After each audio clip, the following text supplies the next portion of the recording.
25-yil ham tugadi. 2050-yil endi 2000-yildan ham yaqinroq. 2019-yilda tug'ilgan bolalar allaqachon maktabga borishyapti. 91-yillar esa 15 yildan keyin 50 yoshga to'ladi. Ammo hayolimizda hamon 2020-yillar. Go'yo hammasi kecha bo'lgandek. Holbuki pandemiyadan beri 6 yil o'tdi. Siz ham buni his qilyapsizmi?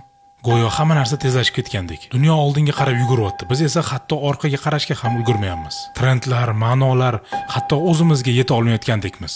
Texnologiyalarchi, avvalgisiga ko'nikib ulgurmasizdan keyingisi chiqyapti. Bilasizmi nimani angladim? Ota-onamni tushunishim osonlashdi. Ilgari men ularga smartfon ishlatishni o'rgatardim. Hozir esa o'zim ham har safar paydo bo'ladigan yangi servislarni o'zlashtirishga ulgurmayapman. Ba'zan ularga hatto havas qilaman.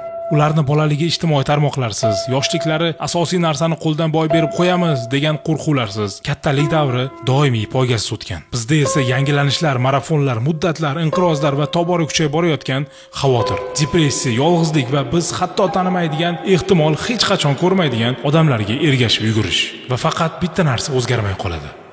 Vaqt. Hech qachon ortga qaytmaydigan vaqt.